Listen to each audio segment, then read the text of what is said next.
A paz do Senhor Jesus, tudo bem com você? Espero que sim. Nessa tarde nós iniciaremos o nosso propósito, que é a leitura bíblica da Palavra do Senhor. Nós vamos iniciar a nossa leitura com o livro de Salmos, amém? E nós iniciaremos com Salmo 1, a partir do verso 1, que diz assim a palavra do Senhor. Bem-aventurado o varão que não anda segundo o conselho dos ímpios, nem se detém no caminho dos pecadores, nem se assenta na roda dos escarnecedores. Antes, tem o seu prazer na lei do Senhor, e na sua lei medita de dia e de noite. Pois será como a árvore plantada junto a ribeiros de águas, a qual dá o seu fruto na estação própria, cujas folhas não caem, e tudo quanto fizer prosperará. Não são assim os ímpios, mas são como a moinha que o vento espalha. Pelo que os ímpios não subsistirão no juízo, nem os pecadores na congregação dos justos, porque o Senhor conhece o caminho dos justos, mas o caminho dos ímpios perecerá. Quando nós meditamos no livro do Salmo, nós vemos que o salmista, ele quer nos ensinar sobre o caminho que leva à bem-aventurança e nos alerta sobre a destruição certa destinada aos pecadores. Você sabia que na tua vida você tem escolhas a seguir e a fazer? Todos os dias nós escolhemos levantar ou continuar deitados, abrir os olhos ou mantê-los fechados, fazer o bem ou fazer o mal, servir a Deus ou servir a Baal. E quando nós lemos a palavra do Senhor aqui no livro de Salmos, algo nos ressalta aos nossos olhos. A palavra de Deus nos relata grandes segredos espirituais para a nossa vida que vêm sobre nós como refrigério, como saúde, como livramento para a nossa casa. Veja aqui, ó.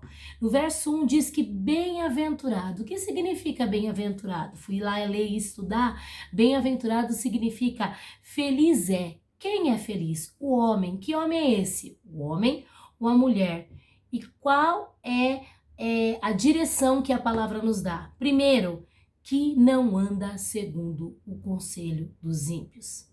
Muitas vezes, quando nós vamos tomar algumas atitudes, nós pedimos conselho a Deus e o mundo. É o termo que as pessoas aqui na Terra usam. Mas muitas vezes Deus não está nem sabendo daquilo que nós vamos fazer porque a gente não toma conselho dele. E quando fala-se não andar segundo o conselho dos ímpios, quer dizer que aquele que é respaldado, direcionado pela palavra do Senhor, ele tem uma vida de sabedoria.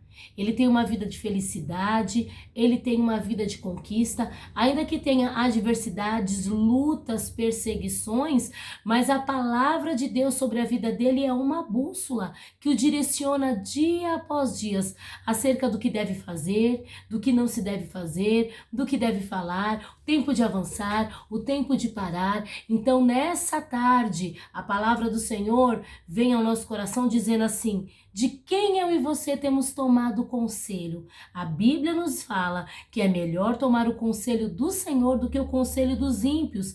E também outra coisa que também nos ensina: não se detém no caminho dos pecadores. E eu falei assim: Senhor, o que é se deter? Se deter, não se prender. Não para, ele não deixa de fazer o que ele está fazendo para ficar parado, estagnado, aquilo que não glorifica ao nome do Senhor. E diz mais, não se assenta na roda dos escarnecedores. E quando nós sentamos com algumas finalidades. Uma delas é para descanso.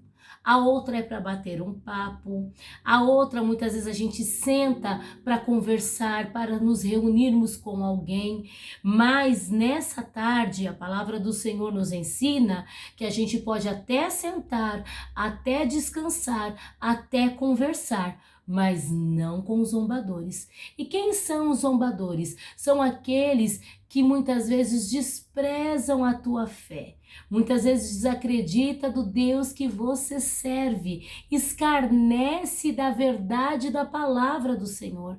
E o salmista aqui, ele está preocupado, porque na nossa vida há uma jornada, há uma caminhada. E debaixo daquilo que nós caminhamos, fazemos e executamos, os retornos da vida vêm. Aquilo que nós fazemos, uma hora tem retorno.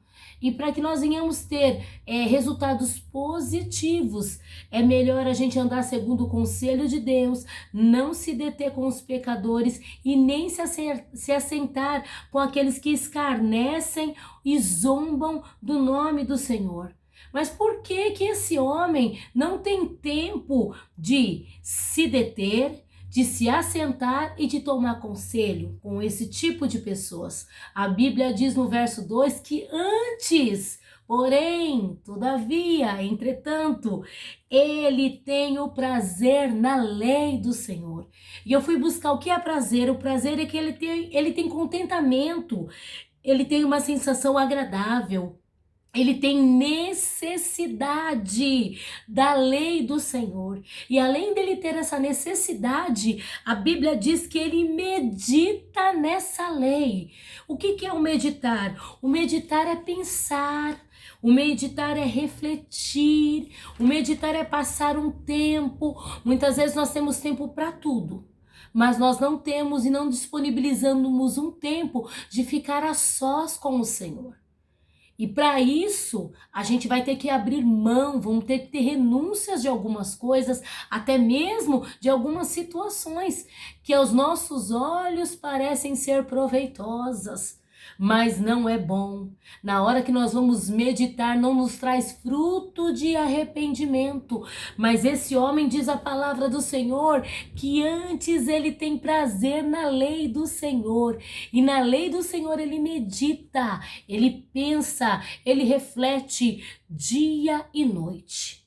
E aí quando eu vou estudar sobre o dia e sobre a noite, no dia é onde há clareza, né? No dia, muitas vezes quando amanhece, aquele sol lindo no céu, a gente tem alegria, tem disposição. Mas quando chega a noite, se a noite for fria, a gente fica com um pouco de receio, fica meio preguiçoso, não querendo fazer, não querendo ir, não querendo executar. Mas aquele que tem prazer na lei do Senhor e na sua lei medita dia e noite, ele não teme nem o dia, ele não teme nem a noite, porque quem rege ele não é as estações do tempo, mas é a palavra de Deus. E o Senhor nos chama nessa tarde para que eu e você venhamos ser regidos pela palavra do Senhor. O verso 3 diz mais: pois será como a árvore plantada junto a ribeiro. Isso é uma afirmação. Aquele que medita, ele está estabelecido. Aleluia, glória a Deus. Como quem, irmã Ângela? Como a árvore plantada junto a ribeiros de águas. Ô irmão, uma árvore plantada significa que alguém plantou, que alguém cuidou, que alguém teve ali a preocupação daquela árvore, ela ser sempre abastecida, sempre regada. E se era à beira do ribeiro de águas, eu acredito que essa árvore ela foi plantada pelo próprio Deus, ela foi escolhida pelo Senhor. Olha o que diz mais a palavra do Senhor: a qual dá o seu fruto na estação própria. Tá chorando? Tá frutificando. Tá sorrindo? Tá frutificando. Tá gemendo? Tá frutificando. Por quê? Porque aquela água que vem sobre suas raízes e vem trazendo fortalecimento na sua árvore não é qualquer água, não é uma água dada pelo homem, mas é uma água criada pelo próprio Deus e cujas folhas não caem. Olha, irmão, primeiro vem o fruto, depois vem a beleza. Oh, aleluia, glória a Deus. Muitas vezes a gente se engana com a beleza, achando que aquilo que é belo tem fruto, e muitas vezes não tem. É igual, aleluia, glória a Deus, o trigo, aleluia, e o joio.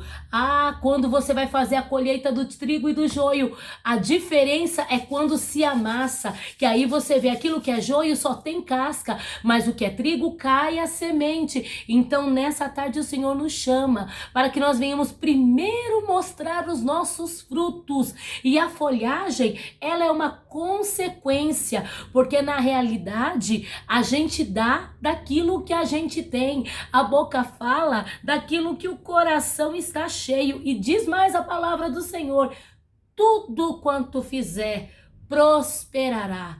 Eu não sei qual é o momento que você está vivendo, se é um momento de luta ou de adversidade, mas se foi o Senhor quem te plantou nessa terra, nessa família, nesse ministério, aonde você está estabelecido, se você tem meditado na palavra do Senhor, creia que tudo que você fizer, o Senhor vai prosperar. Sabe o que significa quando o Senhor prospera? Significa que Ele está junto com você. A Bíblia fala que José passou por várias fases da sua vida, mas em nenhuma das suas fases o Senhor não estava com ele. Foi necessário passar por aqueles caminhos, porque quando ele chegou ao lugar de propósito determinado pelo Senhor, o seu coração não se ensoberbeceu. Ele sabia quem tinha levado ele por aquele caminho, quais eram as escadas que ele tinha subido para chegar até lá. Diz mais a palavra do Senhor: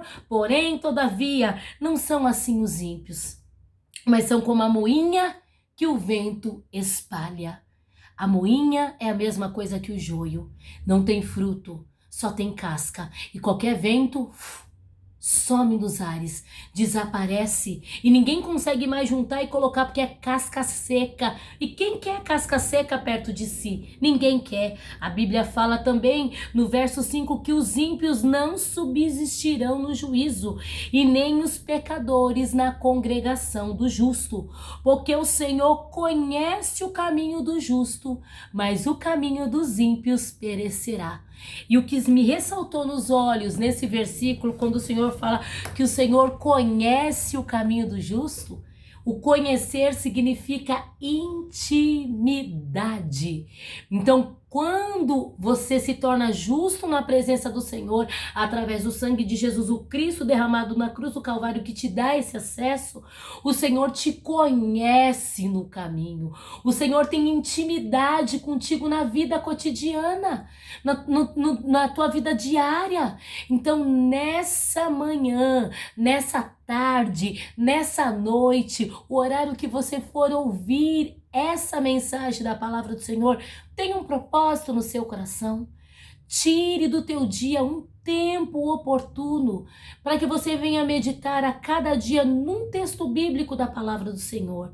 Irmã Ângela, eu não consigo entender Gênesis, Apocalipse, então vem com a gente devagarzinho, na simplicidade. Vamos começar com o livro de Salmos. Salmos tem grandes riquezas para nós, tem cânticos de vitória, de adoração, tem palavras que nos vão nos fortalecer no dia da adversidade, porque o homem que medita na palavra do Senhor é como uma árvore plantada junto a ribeiros, e você pode ter certeza que mesmo na luta, na adversidade, você ainda vai ter fruto para alimentar aquele que vier buscar de ti algo da parte do Senhor. Hoje se inicia um novo tempo. Salmo 1. Medite na palavra do Senhor. Busque a palavra do Senhor dia e noite, para que assim as mãos do Senhor sejam estendidas sobre ti e a prosperidade de Deus se manifeste na tua vida. Um beijo grande, Deus te abençoe, fica com Deus e até mais!